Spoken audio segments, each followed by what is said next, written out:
Hello, everyone, and welcome back to another chapter of Experiencer Interviews. And today we've got another amazing story coming to us from the US. We have Mina the Andromedan on board today. Mina is a 12D Andromedan slash Archangel slash Lyran Hybrid who sits on the Andromedan Council and who was sent to Earth to help humanity realize its potential and choose higher timelines. She is of the Emerald Order of the Central Race. She is a channeler of messages and light language. She offers readings and classes in which she uses her psionic abilities, messages from source/guides, record of all records, remote viewing, and timeline shifting through the quantum field to access what she needs to know in order to help those who are sent to her via source to help facilitate a higher ascension trajectory. So, Mina, thank you so much for coming on. Thank you so much for having me. Um, I'd love to get into your story, at least in the early years. Could you talk about your childhood before we get into the good stuff, and just talk about where you grew up and the environment that you grew up in? I have my earliest memories are in utero. I have a very strange gift in which I don't forget things. So everything I never passed through the veil of forgetting when I crossed over. So I carried all my memories with me from previous incarnations or parallel lives. So I remember choosing to come. I remember looking at a menu, so to speak, and choosing a lot of the events that happened to me. And I remember coming through utero, and I remember being born, and it was awful. And I remember being, a very, very small baby and growing through certain things. And I can even tell my mom stories, and she's like, "How in the world could you know that? You were like 9 months old." I described her house that we had when I was 9 months old. So I was a very precocious, very advanced for my age. I used to tell her, like, "You're not my mom. I'm an alien." And as a child. And I was speaking complete sentences at like 11 months old. So I was very, very advanced for my age. So I would always get into trouble because I would do things that were more advanced than I should have been doing. So I would climb on top of the roof at like 2 or 3 in the morning. I'd get out, climb a chair, unlock the door, come up, climb the house, and I would bring my toys up there and I would sit and commune with the stars and have like a little tea party underneath the stars. And she would ask me, what I was doing, and she said I used to speak like babble a language that she didn't understand. So earliest forms of light language, and she said, like, "What are you doing?" And I'm like, "Talking to my people." Like I would look at her like she was stupid or something. So she used to say, she's like, "I always felt like you were always looking down at me, like, don't you know this?" But she said I was just very precocious, and I would always ask questions that were beyond my years, and just very strange. She said I was like 3. I climbed out, went outside, directed traffic at like 3, and she was for a nervous wreck trying to figure out where I was, and I'm in the middle of the street trying to direct traffic. So that was the early years. So that was all before the age of 3. And then after that, when I was in kindergarten, was the very first time I was taken by the government. And so I was taken for 4 months without my mom knowing. We lived in Tucumcari, New Mexico. New Mexico, should have known. My mom is ex-military. She worked for the Pentagon. So that's important to notate. She was a linguist, and she can understand languages she doesn't speak. So that gift was transferred to me. My mother is also a starseed, which she awoken much later. But anyways, they did take me for 4 months. And how it worked is Tucumcari is like a very small town. You blink and you miss the town. And I would get on the bus. My mom would already be at work. She would go to work really early. And so I would get on the bus by myself. And the bus would pick me up at 5:30 in the morning, which is a little bizarre if you think about it, if you think about it logically. But to me, I didn't know any better. So I'd get on the bus, and it would take an hour and a half to get to school. And my mom didn't know this. I realized later she didn't know this. But I would only be on the bus with like 3 other kids. So it was a very small amount of kids. And I would fall asleep. And then we'd wake up, and we'd be at this nondescript building. It was like 1 story tall, and it was like the cement, like the old government buildings it kind of looked like. And there was like a guard shack and a gate, like an old gate. And the guard would be wearing this, like what I later realized was Marine uniform, the Marines from the military. And it would be like beige slacks with like blue striped kind of sachet across, and then this like white like helmet type thing. And they would let us in, and then we would get in, get off the bus. And as soon as I crossed the threshold of the doorway, my memory snapped. Like I have nothing. It's like a blank slate. I can't. It's like a big hole. And I would wake up on the bus going home. So that was all day long at school, like not at school, but thinking, my school time, the whole block of time that I would just have no memory of. And I would get home, and this went on for some time. And then finally, I found out the school had been trying to call my mom, but the calls would get rerouted and they would go to somewhere else. And then finally, I guess one of the teachers or the administrative person came to my house, and they caught my mom, because every time they would come, she wouldn't be home. She'd be working. So they finally caught her one day and told her what was happening, that I had never been to school and all of these things. And my mom fled with us. And so this went on for 4 months like this. And she fled. We moved immediately and left the whole state. So went to Galveston, Texas. So that was just, that whole kindergarten thing. So that was pretty intense, I think.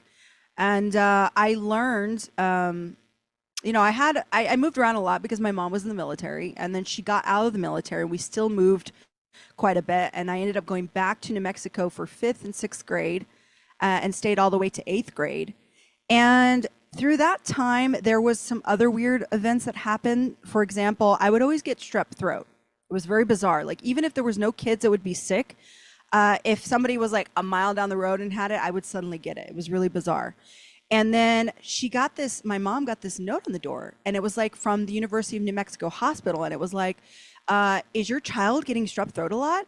Well, if you take it and participate in this research study, we will pay you money. And my mom was like, she's a single mom. So she was like, yeah, I'm going to do this. And she takes me to the University of New Mexico Hospital. And they say the program, they're going to inject me with this like kind of this vaccine to trial and error, so I don't get sick anymore. And they would take me back and they would inject me with these things. And after that trial, or after that period of time, I never got sick again. I never got strep throat. I never got the flu. I never got sick at all anymore. But interestingly enough, I did get COVID twice. But anyways, besides that, I never got sick. So that was really interesting and very strange that I would always get strep throat, and then suddenly this magical flyer appeared on my mom's door. So that was one strange thing. Then I found out later on, when I was like 18, 19, I was applying for different positions, and I was also going to university. I found out, or I was told, that I had an FBI number. And an FBI number, I didn't even know what that was. I tried to ask the person because I was applying for this position. She goes, I can't tell you what it is, but you can Google it. So I Googled it, and it said an FBI number is given to a person who is either a terrorist or a person of interest. So I realized that, and she said, what was interesting is she says, you've had it since before you were 18. So that means that the government has been tracking me since before I was an adult. So I knew that there was something to the fact that I had been taken as a child. So that's basically my childhood in a nutshell. I skipped grades. I was in Mensa. I mean, I was pretty advanced for my age, but I mean, I feel like that's kind of just par for the course of how my childhood was. So, Do you know why? At least how you blacked out? They did gas you? Did you black out in the actual bus, or what happened? no, it was as soon as I walked through the door. I remember seeing the shape of the door. I remember the hallway, and I was like, the most recent time I had the most memory, I guess. So I was walking, there was 3 kids in front of me, and there was one behind me. And I walked in, and then I looked at the doorway because it's so much bigger, and it was like those like awful linoleum floors, and like the military style. I don't know if you've ever been in military barracks or anything. It was like this awful flooring, and there was like nondescript walls, and there was like a lady with a clipboard. And as soon as I walk in, then that's it. I don't know. So what I think happened is whenever they got us to the room, they did something to us there and just erased it up to the door or something, like erased a certain block of time. So I do know I've heard of some of the things that like the men in black use. And I will say I was visited one other time, and this one I really do think it was the men in black, but this was also, I was 19. And at the time, I had been experimenting with some things. And so they just happened to knock on my door during that time. And so I look out the peephole, and there's these two guys in black suits with black shades having black briefcases. And I was just like, what is this? Like, so I opened the door, and I suddenly, like, I should have just been maybe a little, like, we'll just say a little high. But instead, I was suddenly off kilter. I lost my balance, and I felt like I was being controlled. Like, I felt like I had to answer. They were like asking me questions, drilling me with questions. Where is this? Where did you go this time? Da, da, da, da, and I felt like I had to answer. It was really bizarre. And they said, you need to leave town. You need to get out of here. You need to stop dealing with these people, blah, blah, blah. And then they left. And all I remember was like, I got to go. I called my mom, like, I need to get out of here. So, I mean, that was like pretty intense. So that I'm pretty sure was actually the men in black. But again, if they've already been tracking me, then, I mean, it makes sense that for them to show up and just suddenly be on my doorstep and know things. They knew like so many things. So that was pretty intimidating. Did you ever get regressed, at least to try to find out what type of activities happened over there? Yeah, it's on the checklist. I have a QHHT session scheduled, so I'm gonna dive deep into that because I really want to know. I was told by my higher self, because I did ask, I do have this really, really deep connection with my higher self, and basically what she said is that they were testing psychic abilities. So they were testing psychic abilities, they were testing my telepathy, but because I've had some NDEs and also some actual like death, like I died. Essentially, during those times, I had gotten fractals in my soul, and I'll explain what fractals are here in a minute. But every time I died, I would get another fractal. But the very first time I died was after they took me. So I didn't have that integration. So my gifts were strong, but they weren't as strong as they could have been. So she said basically they didn't glean as much information as they had hoped they would glean. So yeah, so I don't know if my mom was a part of some program she just didn't know, because when you're in the military, you're property of the government.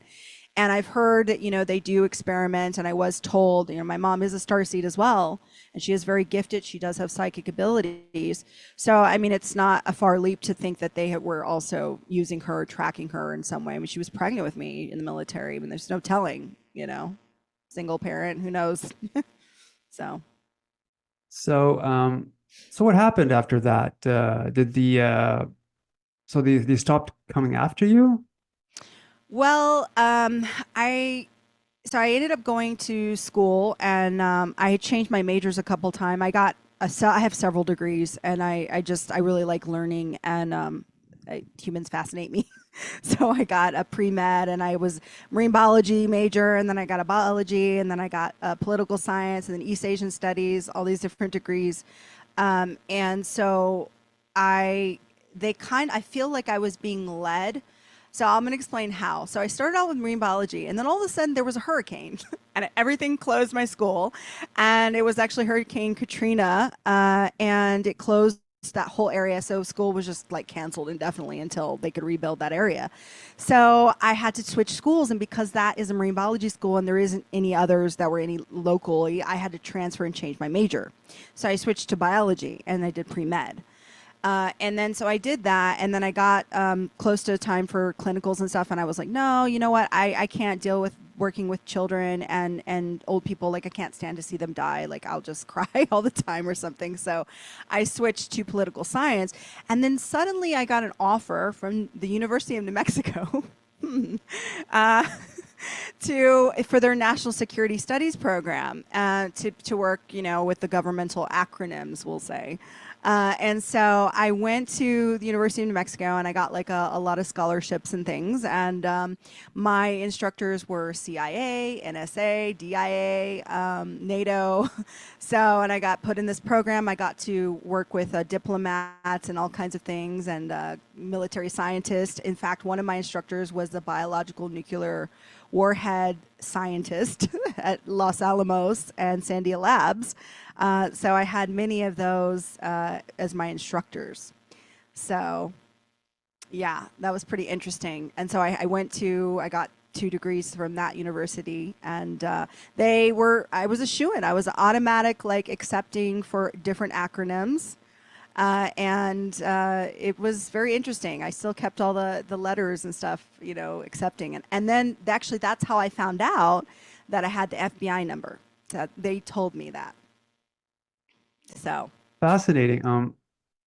How did the government know about you? Is it really just because of your mom and her affiliation with the military, or how did they? Because they might have. There's probably a protocol of what type of children they go after. So, did you figure out yeah. why? Well, I did do some research in the CREST files, the declassified CIA files, and I did find that there was a partnership between China and the United States about children that were born in the 80s to 90s that had supernatural gifts or psychic abilities, and they wanted to test them. And so they had an exchange program where they would research the students. They'd get the intel or research from the Chinese student, and then the United States would partnership with these students. But they didn't really say where they got the students. Like, they didn't say where they got the children. So I think that I might have been part of that program when I was in kindergarten. And so that they had been tracking me because of that, watching to see if I progressed, developed more gifts. I mean, the fact, obviously, that I was highly intelligent. And I mean, I don't know what I said to them when I was there. I could have told them I was an alien. I don't know. I was a kindergartner, and I was still very much close to the veil, so to speak. Like, I was only, at that age, 5 years old, where I was very close to the veil. So I would have still had strong memories, and I didn't have a fear of saying like what I was. You know what I mean? That hadn't been instilled in me, because I could talk about like that to my family. So I didn't have this fear. So I wonder if I had said something. So they're probably like, we need to keep our eye on her. Like, so, I mean, that's part of it. I mean, I think also too, because my mom's in the military, and I also have a lot of my family members in the military, and I do have a cousin who's in the CIA. So I think there's just a lot of connections that they're just like, yeah, we need to watch her. Do you know why that you got step throat? Was it? Did you contract? Did you get something over there and you brought it home? I mean, I don't know. It's just a strange thing. I mean, Streptococcus B was the strain, and just what I've learned in the medical industry and my medical training is that it's something that's normally contracted by. It is contagion. It's a contagion. So.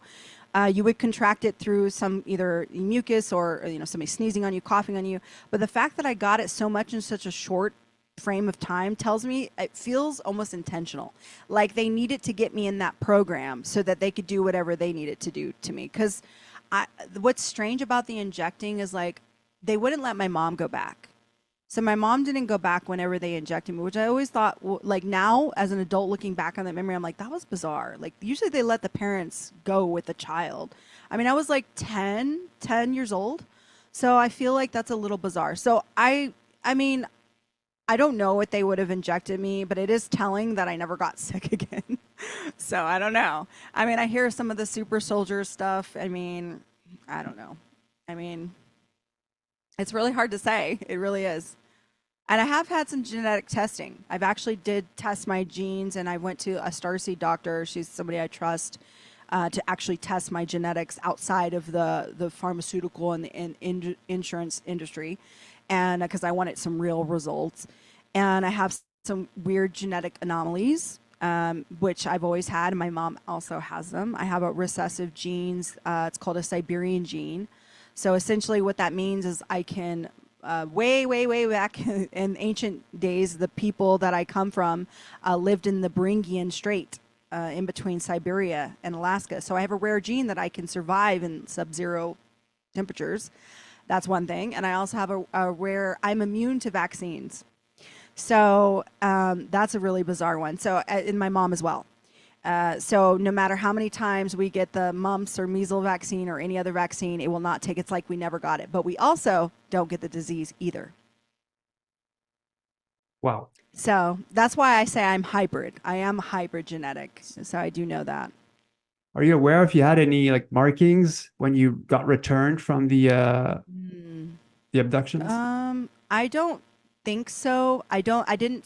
The only one that I had, but I think everybody gets this one. What is it? The where you get the tetanus? Is that the one where you get the little bump? But I mean, other than that, no.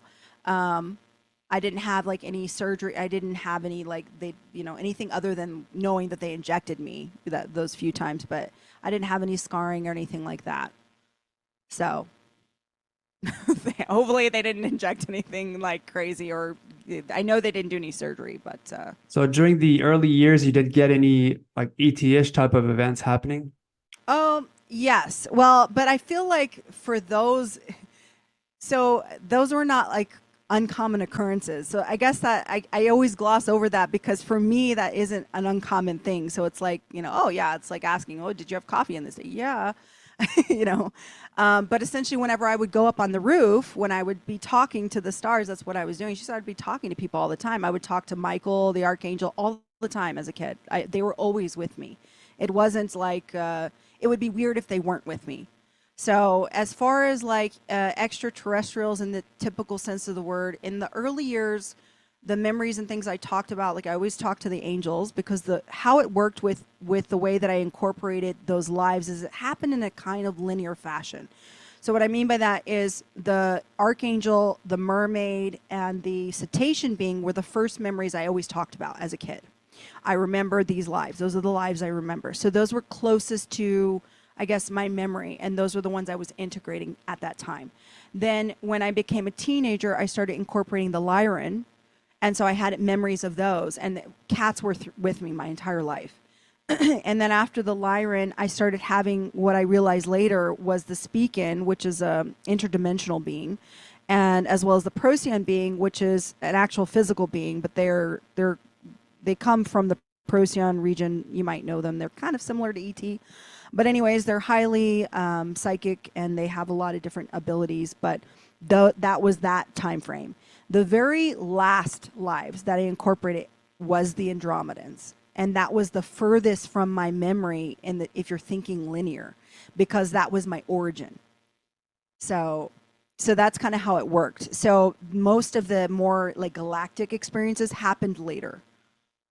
Okay. How much of the your past lives, at least the memories, do you remember? A lot. I don't remember every memory from every life, but I remember most memories from every life. Could you get into one of them and try to explain to everybody what happened to you? Yeah. So, for example, the earliest memory I have is the creation of this universe. So I actually remember the creation. My mom also has this memory. We both come from the central race. What that means is the archangels and the archaea.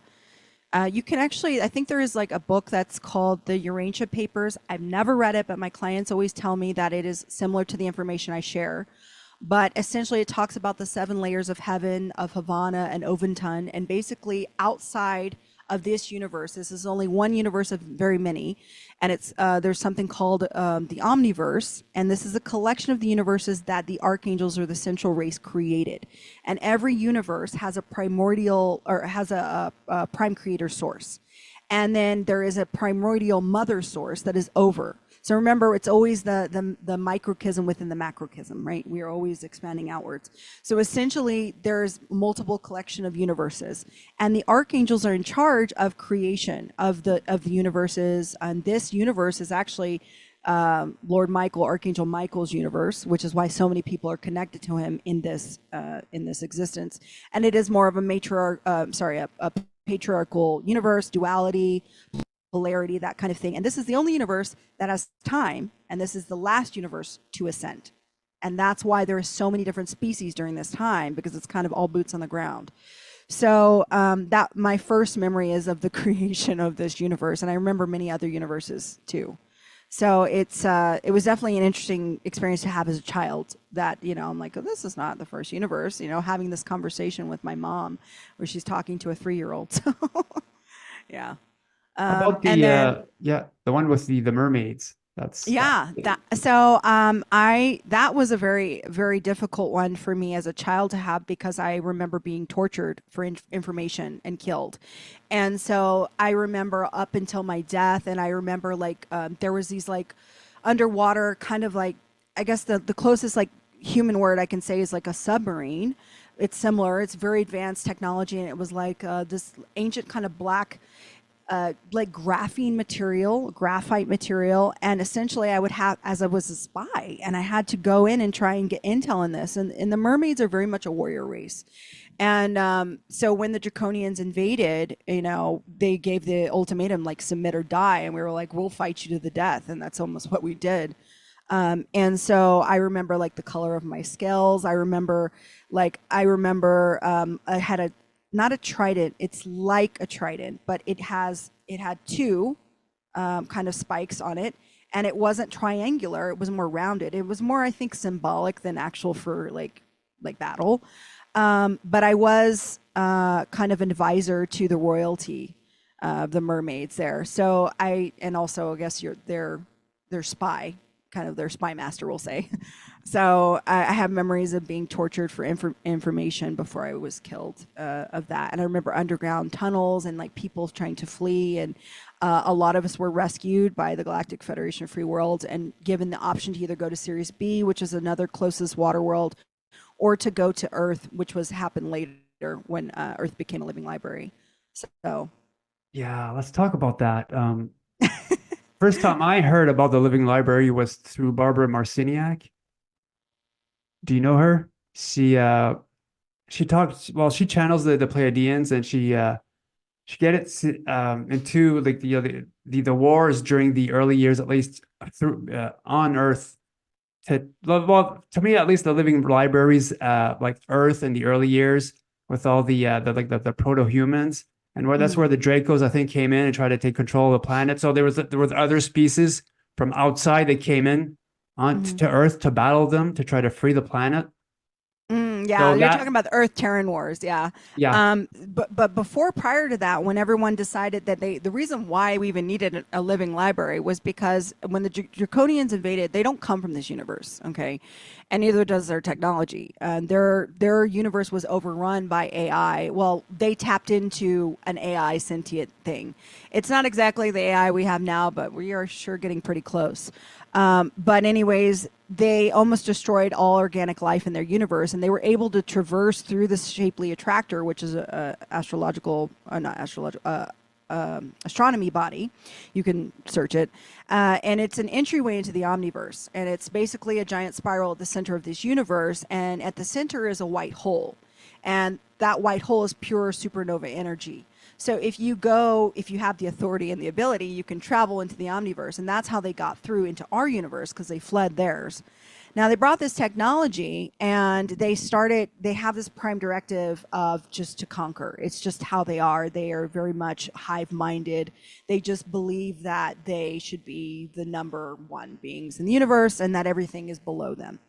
And so they started just conquering worlds. And of course, we had no idea that they were this way. And they just came and started attacking beings and attacking planets. And so they would always take the resources, they would always kill for those that wouldn't submit, and then the rest would just be slaves. And so there were a couple races that were actually killed off completely. So it was decided by many high councils, including of course, the Andromedan High Council, but all the high councils, as well as the Galactic Federation of Free Worlds, that something had to be done. This was a concern because if they started eradicating races, then this DNA, this race is lost to time. So they decided to make negotiations with the reptilians that were on Earth to create Earth as a living library. And so they would then establish Earth as a living library to house all DNA from the entirety of the omniverse, not just this universe, which is why sometimes you see plants or bugs and you're like, what is that? Like, because they're not from this universe. So, well, that makes sense. Is that one of the reasons why that Alex Coley would call us, at least the humans, we're genetic royalty because we've got the DNA of a whole bunch of other races? Okay. I'm not familiar too much with his work. I've heard of him, but I haven't watched any of his stuff. But as far as being genetic royalty, what I think is interesting about humans, and humans specifically, is we do house a collective of genetics. I wouldn't say the entirety of the omniverse, but it is, a multitude of different species combined. But we have the ability that so many other races do not. Everybody's like, what's so special about humans in this human avatar is the fact that we can embody both our upper chakras and our lower chakras at the same time. So in that balance of light and dark, in that balance of service to self and service to others, we can find that homeostasis in between. And other races cannot. When you're a highly ascended density being, you're only in your upper chakras. You cannot deal with the lower chakras. That's too dense. So, you're one or the other. There's that duality. And so humans were this perfect symbiotic relationship of both. And that's why I guess you can say we're genetic royalty, but. I see. Okay. You talked about fractals. Could you get into that? Yeah, so I use fractals for my Andromedan brain. This is the easiest way to describe it because what there is you have your higher self. Everybody is familiar with the term your higher self. You've got your higher self, which is your super consciousness, and you've got your astral self, which is your subconsciousness, and you, which is your consciousness. Now, your higher self, another term for that would be your oversoul. Okay, so how it works is there's source consciousness, and source consciousness fractals off, and these fractals are your oversoul, your higher self. Then your higher self or your oversoul fractals further, and that's how you get your incarnations. That's how you get every parallel life. One that is you, one is that other variations of you in different forms. So that's a fractal is that piece. So we are fractals of the oversoul. So fractals of that oversoul. Okay. Now, so when did the ETs come into play? At least for you. So I'm trying to think of the earliest. Because you talked about having Okay, so NDEs. I will talk about the NDEs because I think that will count. Well, I was also thinking of like earliest ET contact in the physical, which is a little different because, having an NDE is physical, but the contact with them is not necessarily physical. So the very first time that I died and had to be resuscitated, I was 8 years old and I was swimming on the beach in Galveston, and I got pulled under by a undertow and drug a mile down the beach underwater. And then I was pulled out by somebody and they had to do CPR to bring me back. Like I didn't have pulse, nothing. I wasn't breathing. And they were able to bring me back. And that was the first fractal that I incorporated, and I started getting more memories with that. So every time I would die, I would get more memories. So that's just so you understand what the fractals part of it. So that was the first time. And while I was that time, the only memory I have or thing, it wasn't really a strong experience, because I have this memory of this void of of being in nothing and being spoken to, but I couldn't understand what they were saying. And I think it's because that was my first fractal. So I didn't have as much awareness as I did later times. So my astral self and my higher self wasn't that integrated at the time. So that one I don't have very strong memories of. But then the second time or second big time would be when I was 19. I took my own life, and I took a bunch of pills. And I remember the first time I died, because the first time I died, it was actually in an ambulance. So they had just taken me downstairs. I was in the ambulance and I died and I flatlined. And I remember seeing my body, and I was above in the upper part of the ambulance, and I was looking at myself going, wow, I look like crap, and then going up further. And then it was I had nothing for a minute. And then I came back because they were using the paddles, came back. And then the last time, because this happened 4 times on the way to the hospital, the last time was the biggest time. And that one is the only way I can describe the feeling is it was like being in nothing. It was like being nothing, being in nothing, feeling nothing floating, being so discombobulated, not feeling anything, but also feeling cold. It later on I realized it was the vacuum of space. So it was like being in space, complete blackness, and I hear a voice. I didn't see, I hear. And the voice was like, "Did you think it would be that easy?" And I was like, "No, but did it have to be this hard?" like, that I automatically knew what I say he because it had a male kind of undertone, and he goes, "You can't die yet. You've got a mission. You have to go back." I'm like, "Why is this so hard? Like, I don't want to be human anymore." Like, I'm like having this conversation, and he's like, "You have to go back. You can do this a million times. You're not going to die." So it was funny because so I was like, fine, like, oh, this is like a I was 19, so I'm still technically a teenager, and I kind of had that attitude, like, fine, I'll go back, and so I wake up. And I'm like, in bed, and I'm so groggy. I've got tubes coming out of my mouth. I'm like, oh, it was awful. They pumped my stomach and stuff. And so I'm like, I remember saying with the tube in my mouth, I'm back. Like, they were just like, the doctors are looking at me. So they take me in the room, and it was funny because they have you speak to a psychologist whenever you try to commit suicide. And they're like, if we let you go, are you going to do this again? And I looked at her dead in the face. And I was like, no, what's the point? I can't die. And she's like, oh, well, I mean, I'm glad to hear that you're not going to do this again, but what do you mean you can't die? I'm like, they told me I can't die, so what's the point? And I was so like mad and indignant about it, and I had very, very lots of like, I should say, close calls after that weren't an NDE where I should have died. I never did. I would push the limits to that because I was like, you know what, we'll see about that, And then the next time after that, that one was a bit more intense. That one was as somebody trying to kill me and drown me. It was an ex that I had. And so I literally, that was definitely a big one. And as I was drowning, I remember being separated, like this feeling of kind of like letting go, but not completely, almost like being like I'm letting go, but I'm hanging onto a string, a cord, And I was kind of going up and seeing, it was kind of dark anyway where I was at physically, and so I didn't see much. And then as I got up again, I'm like in the higher room, and I'm sitting. I'm like, how am I sitting? What am I sitting on? And I'm like looking, and like it's almost like when the lights go up at a theater, everything starts to suddenly get brighter. So it was like that, and I'm sitting in kind of like chairs. They're not like regular chairs. They were like blocks that were carved into chairs.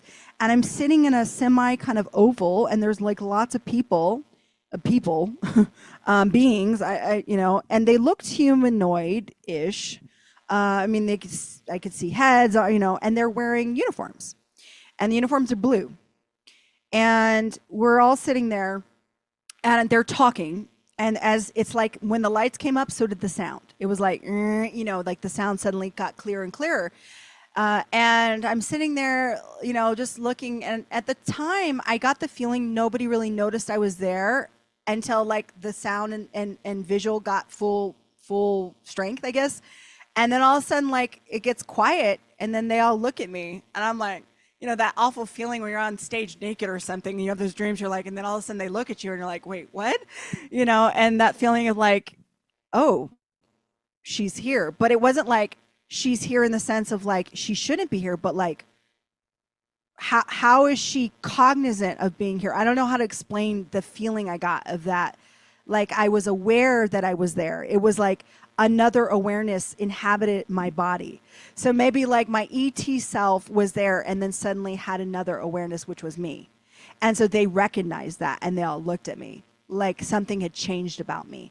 And then then I hear one being say, oh. And then they kind of look at each other, and the next thing I know, I was out.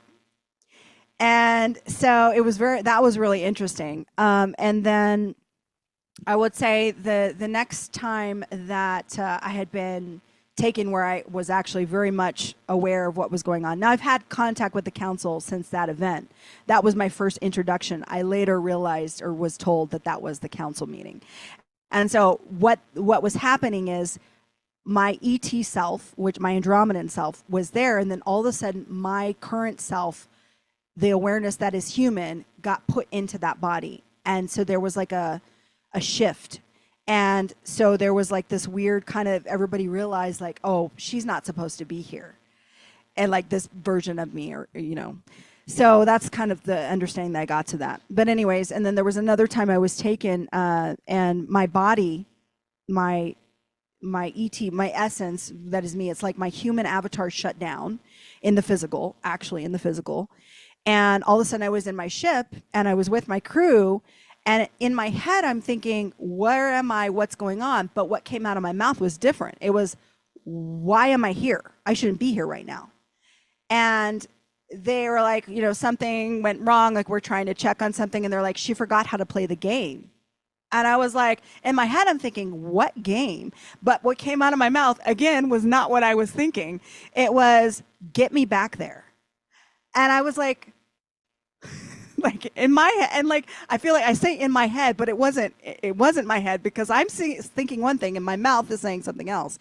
But anyways, then I get back in my body, and my whole limbs, my whole body feels like it's tingling, like when your leg goes asleep, but it's all over my body. I can't move. I feel like I'm paralyzed. I can't move my face. Like it's like everything feels like it's waking up or something. And I'm like, I start to say something, but it's like, you know, everything was just discombobulated, and I was slurring my speech and everything. And I hear in my ear like an in-ear piece, except I'm not wearing an in-ear piece. And they're saying, you know, just take deep breaths, calm down, your heart rate's too high. And they're like, you know, we're just fixing some things. Everything should be fine right now. And as soon as they said now, everything was back in my body. Like I could control my body. And I was like, okay. And so I'm like a little, like I'm freaking out. My heart rate is still high. And I jump. I happened to be in the driver's seat when this happened. And I was with my mom. We were camping. And I'm sitting in the seat. And of course, I wasn't driving, thank God. But anyway, so I open the door and I fly out, and I'm like, Mom, like this is happening. I'm like freaking out, you know, and my heart rate is like literally 90 something beats per minute. And then it jumped up to like 120. Then it went up to 170. Like I was having a full blown panic attack at this point. And it happened several times throughout the course of about an hour, where my body would shut down avatar style, like. And when I did that, my Apple Watch recorded that my heart rate was like at whatever it was, 120, you know, was going crazy high, and it would drop to 84 beats per minute, and it would stay flatline at 84 beats per minute. It was like literally Avatar style. Like I got beamed up. Later on, I found out and was told that my Andromedan self is a 12D, 12 density being. So it's a light being. So it streams my entire consciousness into this human avatar. So I don't have a physical ET body. So as a light being, I can stream my entire consciousness. So my body does actually deactivate like Avatar. So that's why. And so that was really, and I actually have all this recorded, and I have videos about it where I actually take screenshots, and it's so cool because you can see my heart rate, my breathing, my oxygen level flatline at 84. And heart rate doesn't do that. Your heart rate doesn't stay for that length of time. And so it's really cool. It's pretty neat. It's pretty neat. So That's quite fascinating, because you get into the filter, well, which is the aspect that you are right now, and it's as if the real you took over, which I find that fascinating. And being in your shoes, that would have been really crazy. oh, it was nuts. It was so nuts. And I had something like that happen in a different state when I was meditating, where that same thing happened. So it was repeatable, which was cool for me, because as a scientist, I always want to repeat the facts. I don't want it to be an anomaly. And so I did it in meditation, and the same thing happened, where my body, I deactivated again. My heart rate went into the flatline part, where it's staying at the same, breaths per minute, same, I went from literally awake to deep sleep immediately. And that's not how that works. You have REM sleep, you have light sleep, all of that. So there are cycles, and it just went to coma, like coma state. And so that happened for 1 hour. And when I came back to my body, again, the pins and needles, again, that feeling of awareness, like I was almost getting back into my body. And again, that was for a council meeting. And I remember everything about the meeting. So it's interesting the way that happens now. You talked about your ship, your crew. Who are they? So it's interesting. My crew is actually comprised of Neptune beings, and there are beings from Neptune, and they're pretty amazing. They look similar. Like I said, I have a whole video about this, but they look similar to the Greys in some aspects. They do not have the perfect skull. If anything, their head is a little bit more lumpy, but they do have kind of this like shape here. But their eyes are like ours in a sense. They're bigger, but they're like ours. They are colored. They have blue eyes. But their skin is like a grayish kind of hue to it, and they do not speak verbally. They speak telepathically. So when I say they were telling me, oh, she forgot how to play the game, they're not saying it with their mouth. They're saying it telepathically and projecting it. Like I said, it felt like I had an earpiece, but I didn't because they were speaking telepathically, and it's so clear. And they were wearing all the same uniforms, again, with the blue uniforms. It's like standard uniform for my crew. And the ship was I've been to it many times. It's very, very large. And most Andromedan ships are very, very large. And something really cool about my species is because we're light body, we don't have our own necessarily physical shape, but we do have the ability to shapeshift our energy into physicality. And that obviously, because that's what I'm doing now, but we can also take on the shape of other beings to help facilitate communication, diplomacy. It's basically what the Andromedans do, which is why I can speak 9 human languages. We're really good master communicators. And so we essentially, there's a form of myself. I have long blonde hair, and I take on the shape, and I'm wearing a uniform, and I'm like, so I can have physicality in this ET form if I shapeshift into that. So pretty cool. It's pretty interesting. So, and the fact that we have Neptune crew, I always thought that was interesting. But there's a major start gate off of Neptune. First of all, Neptune has giant communication towers that basically are the communication for most of the bases in the Milky Way, and they are huge. They're massive. I've actually done missions with other people in the physical where we worked on those communication towers. And there is a major stargate that goes from there all the way to the Andromeda Galaxy in the Messier 31 sector. So pretty cool. Wow. Now, growing up, you were talking about like archangels. Did you grow up in an environment where your parents would talk about that? I was raised Catholic. I did go all the way through Catholic, to the schools, and I even got confirmation. So that's the last, thing. We get slapped by the priest. And I always thought I always had this like love-hate relationship with religion, because of course Catholics were inundated with so much programming and stuff, but I never agree. I would always be the child in class who would ask the question of why this doesn't make sense. Like, here's the question. Okay, now tell me, explain this, and I would give them facts, and then they'd be like, shut up, like, go sit down, go do that, because they would shut me down because I always have a question they couldn't answer. Yeah. And so, but they also were really fascinated by all the knowledge that I had being so young, being that it's not like I went out and read books. I don't read spiritual books. I didn't even know they existed for a long time, that there were books that talked about what I talked about. And so I think it's really interesting when other people talk about the same stuff when I don't even know them, so. Well, let's get back to the Andromedan Council. Now, did you have like these long conversations with them, or were you like doing like in and outs? So usually I would go to make decisions. So for example, we made decisions about the Procyon beings. I have a whole video history about them if you want to know about them, but essentially they're still really struggling with ascension. And so we had to make decision with other councils as to whether or not they're ready to be accepted into mainstream galactic society, if they've done enough work to ascend from all the trauma that they went through because of the Draconians. So we made decisions about that. We also made decisions about what to do about the directed energy weapons that we had been trying to shut down, that the government has been using on their people. Those are just some of the ones I can say now. But yeah, I absolutely remember. Now, there are some things I told my higher self, because some of it gets really heavy, like emotionally, and it's very intense. And so if I'm constantly doing work in the astral, and I'm constantly doing work in the waking, like, when do I get a break? So I told my higher self, I said, look, if this doesn't pertain to my current human avatar, I don't really need to know. I don't want to remember. So I started putting stipulations because it got to be really heavy on me. It was emotionally draining, exhausting to have to constantly, like, I have people that come up to me all the time. They're like, I dreamed of you. You were helping me and guiding me do this. I'm like, yeah, I know. I do that a lot. And it's why when I wake up, I feel like I haven't slept because I'm constantly working. So I do remember a lot of the stuff, but some stuff that if it's classified or if there is a bias, like, for example, I can't make a decision on something if it pertains to something to me or my immediate environment. And if it has something that pertains to humans as a whole, there are only certain aspects I'm allowed to remember in this iteration.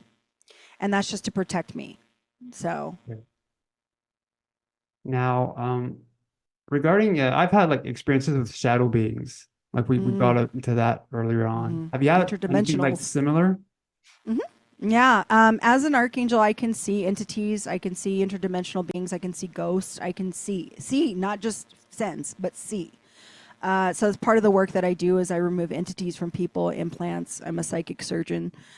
So the shadow beings are a type of interdimensional. When you lower or raise your frequency in a certain way that you can access and you can see them. Usually it has to, I'm going to be honest, it usually has to do with people who have done meth.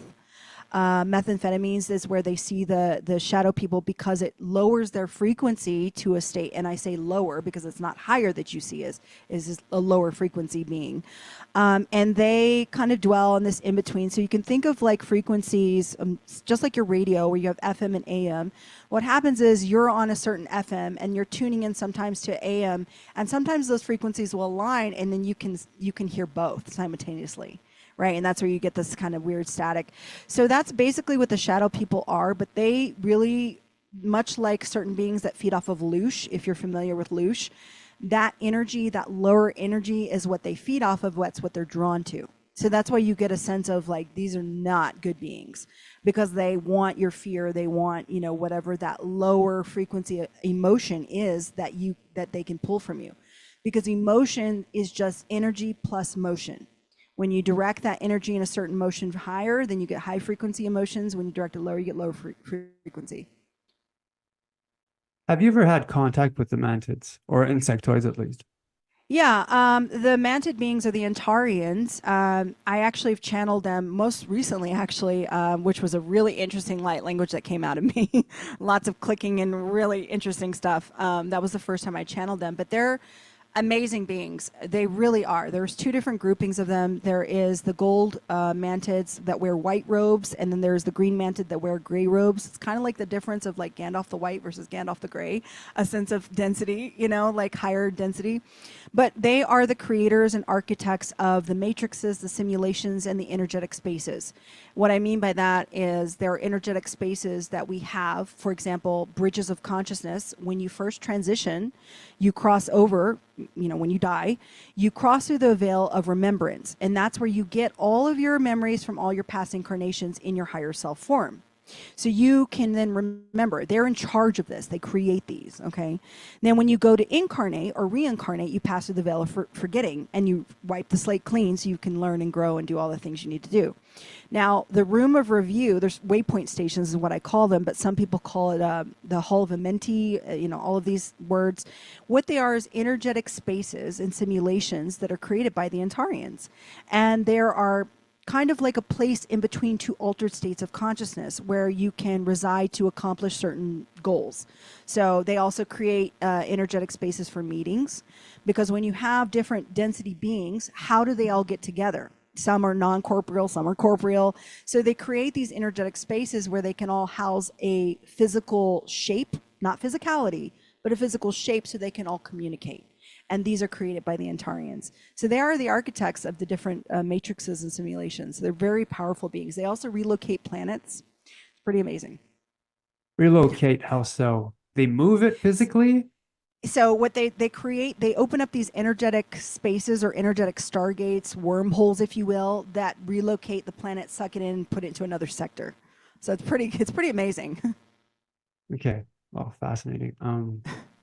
Now, remote viewing, let's get into that. Now, did you like do a course to do that, or did you have like these abilities Yeah, for their I own. teach people how to do it, but I've never been taught how to do it. I have my whole family, we have a lot of psychic gifts. Wow. Um, we've always done, telepathy. We've always been psychic. We've always had prophetic dreams. I mess with time a lot, which is I like to do frequently because it's most handy.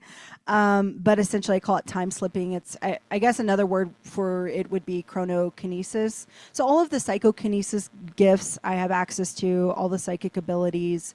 Remote viewing. I mean, really, all of that is remote viewing is just a part of the clairs, essentially. So Yeah. it's just a sect of that of the Okay. clairs. I did the Monroe Institute Gateway course. Oh, Um, interesting. I heard about that place. yeah. Yeah, Well, we did it interesting. up north, but we had this sort of hotel rented, and we had this. It was really cool, and there was a buffet. But during the entire day, we do these courses with the music, try to get this hypnosis thing going on, and we like try to leave our bodies and somewhat. Oh, wow. One time I was meditating and I went to bed. And that's when I started. I think I remote viewed, but because I was seeing the side view of a man. It looked a bit like the sort of ET like that watched over like one of the presidents. You see him on the net. He's bald, and you only see the side view of the Mm-hmm. face. Mm-hmm. That's what I saw. And when I was realizing that I was looking at a face, and I concentrated on the face turns towards me, Yes, they will. back at If me. you can look, they will look back. You have to be careful with remote viewing. I had This no is idea. why this. So the CIA has declassified their protocol for remote viewing, and you got to be really careful when you look. Somebody's always looking back. So, when I teach my students, I'm like, we always start with. We actually had an incident during class. I'll tell you it. But we were doing an exercise, and they give you a mark, a target, right? And you try and visualize the target. And all of a sudden, I said the target number wrong in my head, and so I saw the wrong target. And then because I saw the wrong target, my students all saw the number I saw, and they saw the wrong target. And it was a fighter jet, and it was some military stuff. And I was like, so I pull back, and I'm like, oh, okay, we need to stop. This is not right. And I started seeing like details about this, and it just kept getting worse. And I was like, okay, we got to pull back, pull back. So I shut down the exercise because they all saw that, and we talked about it afterwards. And they were like, yeah, I started getting like military stuff, and then missile. I was like, just nix that, nix ixnay on the upid stay. We don't want to talk about that. So yeah, it was. You have to be really careful about the remote viewing aspect of that, but it is fun. Now let's get into the services you offer on your website. So what type of Okay. service do you offer? So right now I have a couple things that are coming and in the works, but right now of course, I offer the Galactic History Report. It's 2 hours long of your entire incarnations, as well as 2 hours of galactic history. I mean, I've said a little bit here, but I have eons of information because again, I don't forget, and I have all my memories. So I talk about your personal galactic history, every incarnation you've had, the jobs you've had, the beings you've worked with, and then we talk about your gifts, we talk about your blockages, your karmic analysis as it relates from those lives to this life. And then we talk about anything that may be holding your back and the blockages. And that takes 2 hours, every bit of 2 hours. And it's recorded, it's on Zoom. Then I also offer light language healings. I also activate your gifts depending on, where you're at. I always say start with the Galactic History Report because then you know where you're going from there. Then I offer a master class where I have students. I teach them how to do telekinesis, telepathy, and we all do it on camera. Like everybody does it. All of my students, there's not one person who has failed. So these are gifts. We're trying to teach people how to live in the new earth. And then also I do musical light language as well, and I will be offering some more. I do a sacred pain release ceremony. And I will be doing like a kind of an a la carte gift. So if you don't want to take the whole course or you can't afford it, then we break it off, and let's say you can just focus on the psychokinesises or you can focus on the psychic abilities. So yeah, Yeah, that's what I have right fascinating. now. And then I've got some fun stuff coming up. I'm working on starting an actual country for starseeds. It's here in Europe. I'm actually not in Texas. I'm in Europe. I'm in Bulgaria right now, and I'm moving to Czech Republic. But the country will be located in between Serbia and Croatia, and it's an actual country. We have passports already. We have permanent residence cards. It is a free republic that is decentralized government with blockchain technology as the currency. It is on merit system. We have a government already established as far as, on paper, so to speak. But you can go there, and we actually are building from the ground up. We are settling it. It's a real place. So that's also in the works, and I'm going to be on the ground sending more videos. I'm going to become a representative for the country, so that'll be pretty awesome. It's coming up. I had Dr. Louis Thury on. He's from France, and he's an astrologist, I believe. And he did, prior to the show, he did a reading for me. And what came out of it was fascinating. And the guy was dead on. He got into my past lives and stuff like that. And interesting. he got into like health issues that I had, and without even knowing me, and dead on. So when it comes to reading and stuff like that, I'm really into it now. Yeah, I would love to see how a reading that you do with me correlates to what, because I don't know whatever he did for you, and because the one I do is based on your time of birth, your date of birth and location. So it'd be interesting to see how this correlates. Fascinating.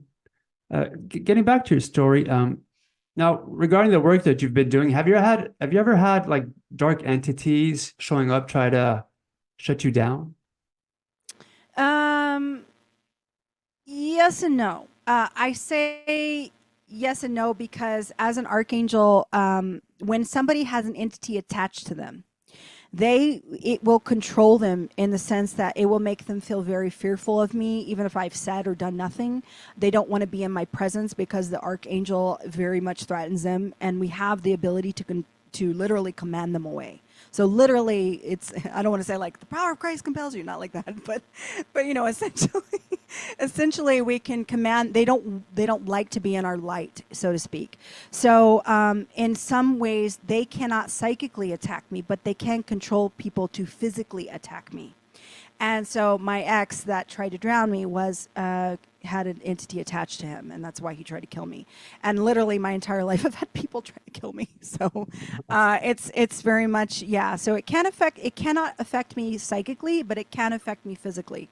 So I definitely have seen entities, and especially being a child, where you're just a big ball of light, you can attract a lot of dark energy because they want to consume that light. Okay. So did you ever get like electronic harassment from the government, spying? Oh yeah, my wires, my phone had been tapped back when we had landlines. my phone or whatever house I was living in had always been tapped, and it was funny because you could hear them talking sometimes. And me and my best friend always joked because her dad was in the CIA, and I had a cousin in the CIA, and so we'd be like, "Bob, get off the phone, like get off the line," or we'd start talking about female problems just to screw with them. And things like that, and like talk about her periods or whatever, just to mess with them. So yes. And when I lived in China, fun fact, and I did get videos of this, but my hotel that I was staying at, we had spy stuff inside the light bulbs, underneath the tables. Like it was that we'd like break the light bulbs and flush it down the toilet. So yeah. Definitely been harassed that way. And then, like I said, the MIB thing that happened to me, and them like telling me to leave the city and stuff, was kind of definitely a trip. But yeah, as soon as they thought I was going to join the government, they stopped harassing me as much. And then I went away from that, and they were like, "Uh-oh, she's gone over to the other side." You talked about the new Earth earlier on. I've had quite a few that actually saw it physically when they were being taken. So what's your take on it? Are there like multiple new Earths? Is it a plan B? What is it? Yeah, so, well, I wouldn't say plan B, but I would say there are multiple or infinite number of timelines. And if you understand quantum physics and you understand that, we have one reality in which, let's say, there is a white ball, and then we have one reality where there's a black ball, and then we have a reality where both exist simultaneously. But there are infinite number of that, so multiply that. And then, so when you quantum jump timelines, this is why we get Mandela effects. You're essentially, when you're manifesting, because we are master manifestors, we are co-creators of this universe, to manifest, you have to align your thoughts, feelings, words, and actions, right? So let's say you're manifesting a timeline in which you're changing one detail because you have to do it in increments. Then you create that timeline, but the timeline still exists in which that isn't the case. And then you've got another timeline that's a variation. So you're just shifting timelines. So we're trying to shift timelines to the timeline in which the new Earth, which already exists. It already has been that way. Terra Earth, which was a 5th, 6th, 7th, and 8th density version of Earth, we're on Gaia. Well, some of us are on Gaia, some of us are already on Terra Earth, which Gaia Earth would be 1D, 2D, 3D, 4D. Okay. So what happened is a cataclysm set Earth back and kind of regressed Earth and created a lower timeline. And that's where most of humanity is on. So there was a bifurcation of the timelines, and the higher timelines would go on one trajectory, and then the lower timelines will be on the lower trajectory, which would be more what people say, like the apocalyptic stuff. And then the higher timelines will be where that doesn't exist. And so it's already happened. Like I already shifted timelines, and it's so cool because when I take pictures of my son and everything, it's totally different than what a lot of people see. And I post them all the time, and people are like, the sun doesn't look like that. I'm like, it does for me, and you'll know that because the world around you changes. So for example, I'll give you the easiest example. When I lived in Texas, Texas has a lot of tornadoes. They have a lot of really inclement weather. There's a lot of crazy things that go on tornado-wise. So we get alerts all the time on our phone and things like that. So I lived with my mom. We lived together. And we would get this alert, the siren going off, like tornado touchdown, seek immediate cover. Like it's located in your area, like within 5 miles. That's like 3 kilometers. So like located in a very short area. So seek shelter, immediate shelter. And we go outside and we're looking around and it's sunny and it's bright and there's like not a cloud in the sky. And we're like, what is going on? So then I was like, well, whatever. It's a beautiful day. I'm going to go run my errands. So I leave, get in my car, and I go run my errands. And as I'm driving, like I'm still getting the alerts. It's still going off on my phone. I go to Walmart because I had to go inside Walmart because there was a shop inside that I needed to go to. And as I get into Walmart, people are running around like crazy, and the sirens are going off in the parking lot. And I was like, this is bizarre because it's a sunny day. What's going on? And, it's getting about to be around 5:30. It's starting to get a little bit towards dusk. But again, no clouds. And so I go in, and the security guard is like, ma'am, you cannot go in. There's a tornado. We have closed down the registers. And I'm like, well, I don't need to buy anything. I need to go to a store inside, and they're expecting me. I have an appointment, and they're still open. And so he let me in, and I go to the store in the inside, and she's like, what's going on? And why are people running around? And I'm like, I don't know. They say there's a tornado, but it's like super sunny outside. And she's like, okay, whatever. So we just like do our stuff. And then we keep hearing this door slam in the back of her shop. And so the back of her shop would be the front of Walmart. So you understand like where it's at, okay? So then we hear a door slamming, and she's like, hold on one second. I'm gonna go see what that is. She goes back to the door that goes to the outside, and it's closed. And then she comes back, and then we hear it slamming, opening, slamming. She goes back, and she goes, it's closed. And so we were just like, okay, this is weird. So I finish checking out with her, and I go to leave, and the security guard is blocking it. And he's like, ma'am, you can't leave. There's a tornado outside. And I was like, and I'm seeing these homeless guys come up, and they're at on the other side of the glass doors, and they're like crying and banging to come inside. And I'm like, do you see these people? Let them inside. They're terrified. And so I said, I have to go. And he's like, you can't go out, man. There's a tornado. I said, look, I'm divinely protected, okay?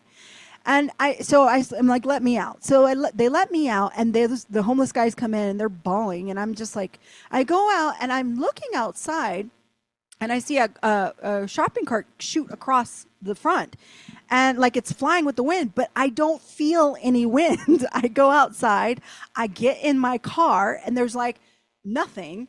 And you would think like the way everybody's acting, and they're barring the doors, like there's something crazy going on. I get in my car, I start to drive, then it starts to rain, just lightly rain, okay?